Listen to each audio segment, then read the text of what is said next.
Binawi ng unkabogable star na si Vice Ganda ang kanyang apology sa lalaking naging bisita nila sa Especially For You segment na si Axel. Ito ay may kaugnayan sa nangyaring pag-call out niya sa binata nang subukan nitong magnakaw ng halik sa dati niyang karelasyon na si Christine.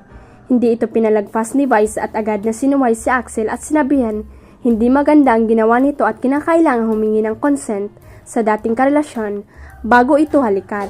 Agad na umagaw ng atensyon sa social media ang naturang video mula sa May 31 episode ng programa at tinawag ang pansin ng komedyante dahil marami na ang bumabatikos kay Axel dahil sa nangyari.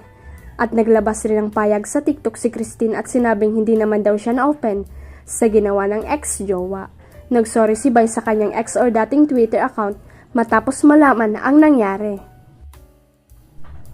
Ngunit kahapon, June 4, binawi ng komedyante ang inilabas na public apology kay Axel. Binabawi ko yung tweet ko na I will say an apology because I do not need to apologize for what I did. Ani Vice.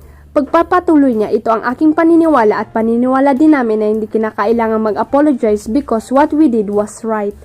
Bago magsalita si Vice ay nag-usap-usap raw muna sila ng kanyang co-host, mga staff at pati na rin ang kinuha nilang psychologist patungkol sa nangyari. Maging sina Christine at Axel ay ni-reach out rin nila para maayos ang issue. Matapos nga ang kanilang pag-uusap ay narealize niyang hindi niya dapat ipag-sorry ang nangyari. May update ang aktor na si Gerald Anderson regarding sa pagkakasakit ng kanyang girlfriend na si Julia Barreto. Magugunita nung nakaraang buwan nang isinugod sa ospital si Julia at na-confine ng ilang araw. Nakapanayam ng ABS-CBN si Gerald sa sidelines ng 2024 Star Magic All-Star Game at sinabi ng aktor na kaya siguro nagkasakit ang kanyang jowa ay dahil na rin sa busy schedule. Sunod-sunod din kasi ang projects ni Julia recently at baka hindi na nakapagpahinga kaya bumigay ng kanyang katawan. Yung duda namin nagkasakit na kasi she was shooting a movie din a series tapos ngayon mag-shoot ulit siya ng movie. So medyo sunod-sunod na, so nagkasakit siya, ba't ganon talaga? Sabi ng aktor, dagdag pa niya na confine siya ilang days din, malala din.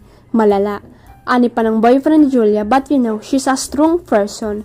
Kung maaalala, maraming fans ang nag-alala sa actress matapos ma-ospital. Ibinondera niya sa social media ang kanyang pasasalamat para sa lahat ng medical staff na nag-alaga sa kanya.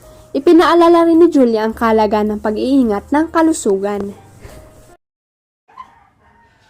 Huwag kalimutang i-click ang subscribe button at i-ring ang notification bell para sa latest at legit chika updates.